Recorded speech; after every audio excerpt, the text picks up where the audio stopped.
começamos um programa da Comunidade Cristã Bíblica. Eu sou o pastor Horácio e quero agradecer pelo privilégio que eu tenho de entrar na sua casa e poder dirigir um pouco da palavra de Deus ao seu conhecimento. E eu quero compartilhar com você, e eu creio que estaremos aqui nesses sábados que virão. E minha proposta, a proposta do ministério que Deus tem colocado, é que venhamos conhecer a Bíblia Sagrada mais a miúdo, para que a gente não fique sempre levado por ventos, né? Vários ventos de doutrinas. E como saber se eu estou falando a verdade? Como saber se aquilo que eu estou falando, se aquilo que eu estou pregando é de fato a verdade, ou eu estou manipulando, tirando um texto de um contexto para criar um conceito meu ou desta geração? Nós sabemos que os sinais da vinda de Jesus estão absolutamente claros, estão notórios aí, todos os sinais. E o maior sinal é a apostasia. A Bíblia diz que o fim não viria sem que houvesse o abandono da fé. E o que é o abandono da fé?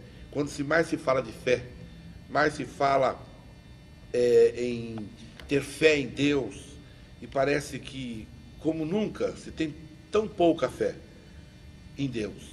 Então eu quero propor a vocês, aos irmãos e a todos que estão sintonizados, que junto comigo abramos as Bíblias, no capítulo 42, o verso 2, do livro de Jó, aonde Jó, quando Deus se dirige a ele, Jó traz uma palavra maravilhosa e que me leva a ter uma convicção absoluta de quem é Deus.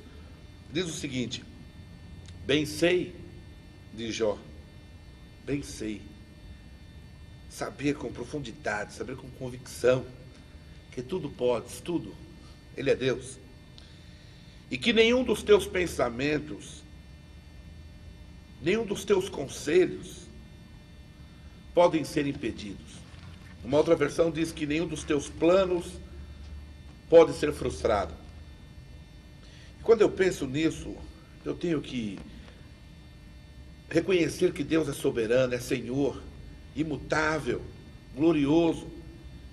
Mas alguma coisa eu preciso compreender diante disso tudo. Qual é?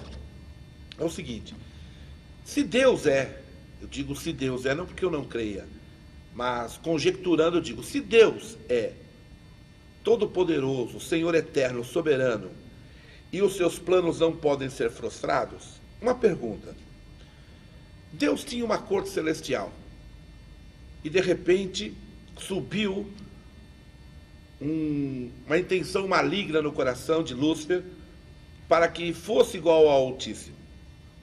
A pergunta é: Deus não estava sabendo daquilo? Deus não tinha consciência de que ele estava fazendo aquilo? A outra pergunta seria: ora, se Deus sabia, por que deixou que ele fizesse aquilo? Com certeza, se fosse você, se você tivesse uma firma e soubesse que um empregado seu fizesse alguma coisa para te prejudicar ou roubar os teus segredos industriais, comerciais, o que você faria? E aí a gente para pensar, o que Deus imaginou naquele momento? Ele tinha consciência de que havia um motim no céu? Ora, os atributos de Deus me garantem que Ele é onisciente. O que é onisciente? É aquele que sabe tudo o tempo todo, em todo lugar. Aquele que é onipresente, aquele que está o tempo todo, em todo lugar. E aquele que é onipotente, que tem todo o poder, o tempo todo, em todo lugar. Ora, sendo Ele onisciente, eu concluo que Ele sabia, com certeza absoluta, de que o diabo estava arrumando confusão, né? Como é próprio dele, arrumando esquema. E você já percebeu que sempre tem uma palavra lógica? É uma palavra lógica. Ele pega e cita alguma coisa lógica. E você fica encantado, fica seduzido por aquele raciocínio lógico. Por isso que ele é enganador. A Bíblia o chama de enganador. Agora, como é que ele conseguiu enganar? De cada 3 anjos, ele conseguiu enganar pelo menos um. É o que a Bíblia diz. Bem, eu vejo a vitória do Senhor aí, porque a maioria dos anjos estão com Deus. enquanto ele conseguiu derrubar um, o bobão, dois estão do lado do Senhor, dois estão do lado daqueles que creem. Então ele é derrotado desde o começo. Mas Deus deu a ele, permitiu a ele, que ele tivesse total acesso e condições de seduzir todos. E a pergunta é, por que Deus permitiu que isso acontecesse? Eu quero falar sobre eleição. Eleição. Um tema tão conhecido, tão discutido. Há poucos dias atrás tivemos jornalistas, sociólogos, pessoas da mídia discutindo a política, quem seria, quem vai ser, quem vai fazer melhor, vai fazer pior, quem foi aprovado ou reprovado. Eleição. Vamos falar sobre isso um pouquinho. Eleição segue critérios. Normalmente se tem um candidato, muitos eleitores, mas no caso dos céus, diferente. E a Bíblia Sagrada, no livro de Timóteo, faz uma declaração interessante. E eu quero citar daqui a pouco para você, mas eu quero falar um pouco mais sobre eleição. Eleição segue critérios, propostas, e é exposto os candidatos ao julgamento de toda uma sociedade ou daquele grupo de pessoas a quem ele se propõe dirigir ou ser representante. E quais são os méritos da eleição? Quais são os méritos que decidem quem será ou não eleito? São os méritos que a sociedade exige, são os méritos que os conceitos daquele grupo de pessoas vão exigir. E nós temos méritos, nós temos ideias sobre isso. No Brasil, nós elegemos candidatos que têm a ver com a nossa realidade. Na América, houve a eleição do Bush e a realidade deles. Alguém criticou, não criticou, ora, o que importa? Eu não vivo lá nem você. Como é que eu posso avaliar os valores dele, sendo brasileiro? Nem tão pouco quero fazê-lo. Mas eu quero, junto com você, poder avaliar uma eleição. A eleição dos anjos.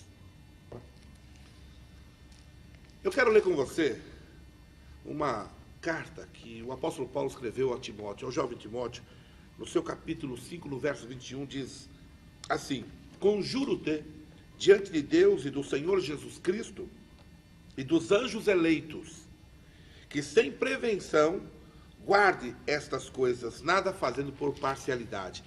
Eu quero usar só uma pequena citação do apóstolo Paulo. Anjos eleitos. O que são esses anjos eleitos? O que representa isso? O que quer dizer isso? É que houve uma eleição no céu. Vamos falar sobre a eleição dos anjos, a eleição da igreja e a eleição dos homens. Ora, houve a eleição. Eu vou explicar por que houve uma eleição. Tinha uma corte celestial, bendita, maravilhosa, cheia de glória, porém os anjos eram alienados. Os anjos eram uma espécie de robô, só faziam aquilo que era certo fazer. Se Deus não dissesse nada, eles não fariam. Se Deus não mandasse, eles não fariam. Eles não tinham iniciativa, não tinham raciocínio, não tinham nenhuma vontade própria. Eles eram alienados. Imagine teu filho. Imagine um filho tão certinho, que ele não faça absolutamente nada sem que tu mande. Quem quer um filho assim? Ninguém quer. A gente espera que o filho venha ultrapassar os limites da nossa própria vida. Desejamos que o nosso filho venha a ser mais do que a gente. Ora, Deus criou os anjos e agora tinha que compartilhar com alguém. Mas os anjos não podiam fazer, porque eles eram, como disse, alienados. Então o que é que Deus faz? Diz o profeta Isaías que Deus cria o mal. Está escrito na Bíblia. Agora veja, quando Deus criou os anjos eram bons, mas não eram benignos, nem malignos, eram bons. Você pode ser bom, mas a diferença está entre ser benigno ou maligno. Os anjos eram bons, somente bons. Ser bom não basta. Ser bom não resolve. Esse é o dilema, é a grande pergunta da humanidade. Não é? Qual é a vantagem de ser bom? Para que eu vou ser bom? Imagine, você olha a sociedade, o que é que você vê? Só vergonha, corrupção, um desestímulo total para que os jovens tenham uma postura moral, ética diferenciada. Então os anjos lá no céu estavam nessa condição e de repente o mal sobe ao coração de Lúcifer e ele tem o desejo de ser semelhante a Deus. Falou, subirei e serei semelhante ao Altíssimo. Que loucura, não é? Não bastou só isso. Ele começou a seduzir todos os anjos, sem exceção. Não ficou um anjo do lado de fora que ele não tenha entrado com a conversinha mansa. Conversinha dele que não muda, continua aí. Você ouve umas conversas sedutoras, umas conversas encantadoras. Paulo diz aos Gálatas, ó Gálatas insensatos, quem vos encantou, quem vos enfeitiçou, quem vos deixou entorpecido para que não entendessem e não continuassem entendendo o Evangelho. Então ele começou a seduzir os anjos, e a Bíblia declara que de cada 3 anjos, um foi seduzido. Mas Deus tem 2 anjos para um demônio. É mole, né, para Deus, aleluia. Mas por outro lado, mesmo que Deus estivesse sozinho, ele continua sendo o Senhor soberano, eterno e imutável. Quando todos os anjos tiveram, então, a oportunidade de serem expostos ao mal, e cada 2 anjos de 3 decidiram em ficar do lado de Deus, esses anjos foram eleitos. A Bíblia chama de anjos eleitos. Eles, embora tivessem contato com o mal, decidiram em ser benignos. Aí houve a diferença e a separação entre anjos benignos e anjos malignos. A eleição. Os anjos que decidiram por Deus são os anjos de glória, que regem as cortes celestiais, que adoram a Deus e que ministram a igreja. E os anjos malignos é esse que você conhece, destruidores, vieram matar, roubar e destruir. Então você já tem uma noção clara de onde vieram e por que existem. Mas Deus criou também o homem e o colocou no jardim. Agora, outra pergunta. Por que Deus permitiu que o mal chegasse lá? Interessante, né? Deus criou o jardim do Éden, colocou o homem lá e, paradoxalmente, ele, depois que o inimigo entra, que o ladrão rouba, ele coloca grades na porta, foi o que aconteceu. Onde está, então, o fato de os planos de Deus, como lemos em Jó, não podem ser frustrados? Ora, Deus criou o homem e colocou no jardim e falou assim, domine sobre tudo, reine, deu nome a tudo, aos animais, e domine, e multiplique-se, e inundem a terra com a minha vida que criei.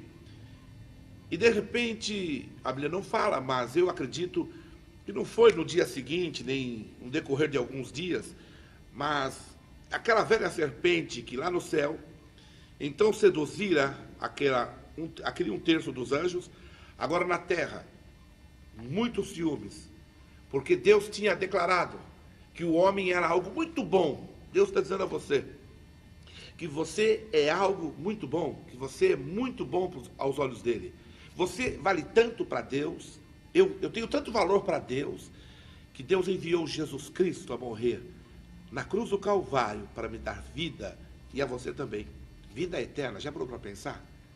Eu lhe pergunto, você conhece alguém que lhe oferece vida eterna? Você já ouviu alguma religião falar que tem poder para perdoar pecado, para dar a paz, e não por méritos próprios? Quer dizer, não é por aquilo que você vai fazer, não é pela tua oferta, não é pelo teu sacrifício, não é porque você deixa de fazer coisas ou passa a fazer coisas. Antes, é porque ele, Jesus, morreu ao seu tempo por nós, quando nós éramos absolutamente desgarrados pecadores. Isso não é uma religião, isso é uma realidade. Jesus não é o líder de uma filosofia antiga, não, Jesus é o Filho de Deus. Agora, então ele cria o homem e coloca no Éden, mas, curiosamente, quem aparece lá? O mesmo, Lúcifer, e vai fazer o quê? Seduzir a mulher. A pergunta é, ele não foi logo no homem, ele foi na mulher. Por quê? O homem é mais forte? Não. É porque o homem tinha recebido a autoridade direta de Deus. E ele poderia não ter sucesso na sua empreitada e ser então desmascarado e derrotado. Então ele foi pelo lado mais fácil para atingir o seu intuito, para atingir o alvo. Que alvo era esse? Que ninguém tomasse o lugar dele. E o homem tomou. Agora, ele então começou a seduzir a mulher dizendo o seguinte, olha o que ele disse, por acaso você já não ouviu essa conversa? Ele falou assim, mulher, por que você não come da árvore que é boa para dar conhecimento? A árvore da ciência do bem e do mal. Então, a Eva se retrata, a serpente diz assim, porque Deus falou para dela não comer, porque se um dia eu comesse, morreria. Mas, Eva poderia ter dito o diabo. Mas olha bem, olha, é bonita, é linda, olha que fruto lindo. A Bíblia não fala qual é o fruto, e eu não creio que ele esteja na terra, como alguns pensam que é a maçã. Mas olha aqui, a maçã é maravilhosa, né? Olha que fruto bonito, que fruto maravilhoso, desejável, cheiroso. Outra pergunta, por que Deus foi logo colocar o fruto do bem e do mal, ou do conhecimento do bem e do mal, da ciência, bem lá diante do jardim, e por que o fez bonito? E por que o fez desejável e cheiroso? Estranho, Deus podia fazer feio para ninguém olhar para aquilo. Não, ao contrário. Interessante é que ela falou assim, eu não posso comer. Então o diabo falou o seguinte, olha, não é bem assim que ele falou. Não é bem assim que Deus disse, ele está sempre colocando um si. É por isso que tantas pessoas acreditam em tantas coisas e discutem tantas coisas, porque não leem a Bíblia e não levam a sério o que Deus diz, eles estão sempre procurando um si. Eu não sou contra o que você pense, nem Deus o é. Mas por que você não lê a Bíblia um pouquinho? E tente conhecer um pouquinho esta palavra. Então você vai entender mais. Na continuação, a mulher comeu o fruto e também deu ao seu marido. Por que Deus deixou isso acontecer? Sabe por quê? Porque ele estava agora começando a eleição da igreja, não dos homens, da igreja. Ele está formando uma noiva para o seu filho, um grupo seleto de pessoas, não que tenham habilidades excepcionais do aspecto humano, não, mas de pessoas que tenham princípios de moral e caráter, não perfeitos, mas desejosos de serem retos. É diferente. Pousar de perfeito é ridículo, né? Sabemos que há muitos, que se dizem perfeitos, e quando você nos ouve, imagina que somos melhores. Não somos melhores, não. Somos sujeitos às mesmas paixões, tentações, fraquezas, roubos, homicídios, adultérios, tudo que você puder imaginar. Pois fomos formados em pecado.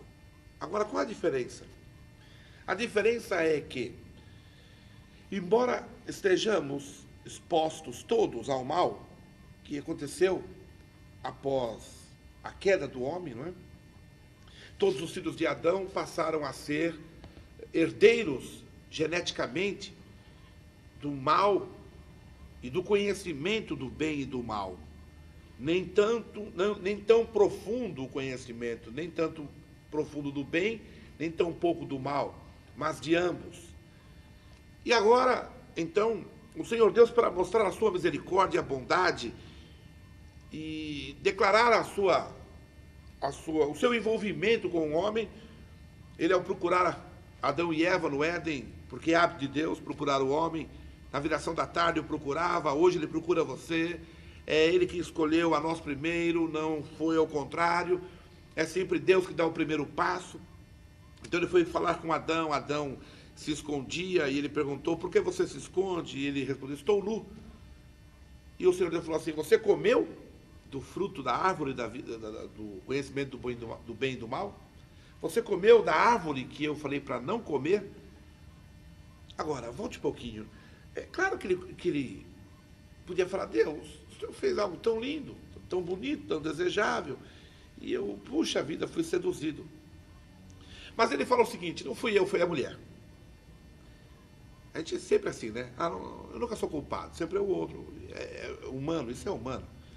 Foi a mulher, Deus. Falou: mulher, que fizesse? Não fui eu não, Senhor. Foi a serpente. Interessante que ao chegar na serpente, ele não aceitou desculpa. Ele já chegou amaldiçoando. Sabe por quê? Porque a briga de Deus não é contra você. A briga de Deus é contra ele. Está entendendo? Agora eu quero dar uma boa notícia a você. Esta briga já está acabada. Ele já foi derrotado. E ele já foi julgado. Não há ninguém julgado na história. Serão ainda. Mas ele já foi. Que maravilha. Então ouça. A partir de então, o Senhor Deus falou o seguinte: eu não poderei perder a criação que eu fiz, que eu tanto amo. Então ele pegou um cordeiro e matou o cordeiro. E vestiu o cordeiro, porque eles estavam nu. Nós sabemos que na Bíblia Sagrada, a condição de nu não é o nu físico que ele está falando, porque não seria, pelo menos, razoável condenar os índios por sua nudez. Ao contrário, não é? Deveríamos condenar a nós mesmos por nossa malícia. Mas é a nudez espiritual. Então, o Senhor Deus simplesmente mata aquele cordeiro e ele confecciona as primeiras vestes para cobrir o homem. E isso representava a cobertura da justiça de Jesus Cristo. Uma vez feito o sacrifício, o Senhor Deus, naquele momento, estava anistiando o homem, mas não tirando a consequência do pecado. Você já parou para pensar que coisa linda?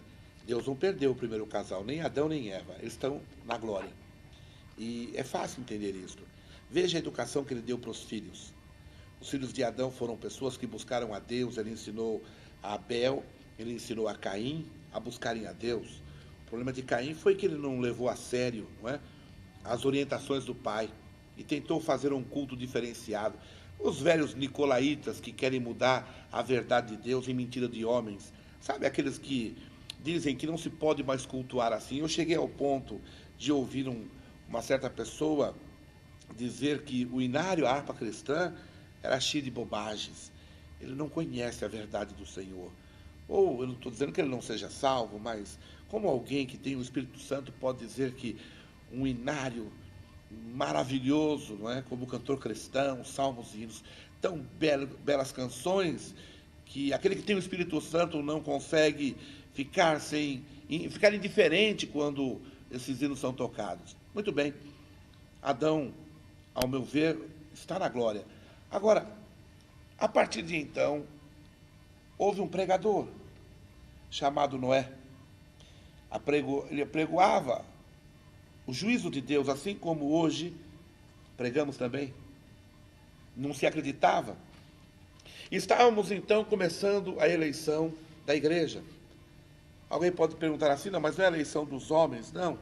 A eleição dos homens virá após o arrebatamento, virá no milênio, mas agora a eleição é a eleição da igreja. Deus está chamando você para fazer parte da igreja, mas não é da igreja A, B ou C. Não é da minha igreja, é da igreja dele. A igreja A ou B ou C não está com nada, mas a igreja dele reinará com ele, é a verdadeira. Outro dia alguém me perguntou: de que igreja que você é? E eu respondi: eu sou da única. Ele falou assim: da igreja fulano de tal? Eu falei: não, da única. Ele falou assim: mas a única é a minha igreja. Eu falei: não, o nome da tua igreja é o nome da tua igreja, o nome é a igreja, só isso. Eu não sou contra os nomes, mas eu não quero mistificar a verdade de Deus defendendo princípios ou defendendo filosofias de grupinhos. Meu compromisso não é esse, meu compromisso é com a palavra de Deus. Deus me chamou para pregar a palavra dele, não a palavra da minha religião ou a palavra dos conceitos que os meus líderes me deram. Não, eu seria a continuação do mesmismo, eu seria a continuação da mediocridade, da falsa de senso. Em busca do quê? Sucesso? Em busca do quê? De poder, de fama? Para quê? Você vai morrer e eu também. Gordo, magro, rico, pobre, bonito, feio, iremos todos morrer. Você pode praticar todos os exercícios físicos do mundo e ter uma alimentação que é maravilhoso, cuidar, ter uma alimentação saudável e se cuidar, dormir cedo, mas com 1 ou 100 anos você irá morrer. E esta é a condição que nos coloca em pé de igualdade. E a pergunta é, cedo ou tarde, você morrendo, como você irá se apresentar a Deus? Com seus valores ou com os valores de Jesus Cristo? Adão educou os filhos e dos dois houve uma eleição. Caim optou por Deus. Não? Não. Caim buscava Deus, mas o coração dele não desejava Deus. Desejava um tapinha nas costas, desejava antes que Deus quebrasse o galho dele, ajudasse a firminha dele, talvez desse uma promoção no emprego, talvez ele tivesse interessado em arrumar uma moça que ele namorou e ele vai pedir a Deus. Esse é Caim. Abel não. Abel é aquele que ama a Deus e quer dar o melhor de si.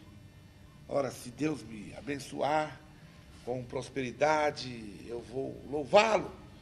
Mas quer saber? Se ele não o fizer, eu vou louvar a si mesmo. Porque eu não posso deixar de louvar a Deus. Eu não tenho motivo de viver sem Deus, não há lógica. A vida sem Deus não há lógica. Procure explicar a vida sem um Criador. Por isso não tem crentões nem crentinhos. Estamos todos a caminho. Eu quero, com essas palavras, dizer a você que não há diferença entre crentes e crentes, pois todos somos salvos pelo mesmo sangue.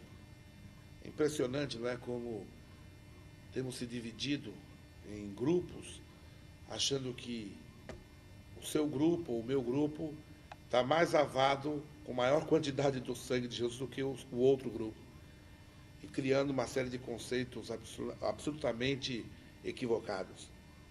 A eleição tem o objetivo de tratar com a gente, de fazer com que nós venhamos discernir o corpo de Cristo, discernir os salvos em Cristo, fazer com que venhamos olhar para o irmão e, de fato, se ele o é, identificá-lo como tal. Eu queria comentar com você o porquê eu não estarei orando, nem para começar o programa, nem para encerrar, e nem vou orar por enfermos, nem nada. Sabe por quê? Porque simplesmente a Bíblia diz assim, não oreis em público. Mas se você deseja, eu quero dizer a você que aqui no rodapé da nossa imagem, aqui no rodapé da tela, estará o telefone e o endereço, e você poderá entrar em contato com a gente. Mas durante o programa, fique atento, porque Deus estará operando, Ele é real. Eu não estou aqui porque eu tenho um sonho de aparecer na televisão, não. Eu estou aqui porque foi proposta dele, obra dele, foi do jeito dele, como ele quis. Então, por isso, enquanto você estiver ouvindo a palavra, abra teu coração. E nesse momento, Deus poderá fazer grandes coisas na tua vida. Que Deus abençoe você e a sua casa.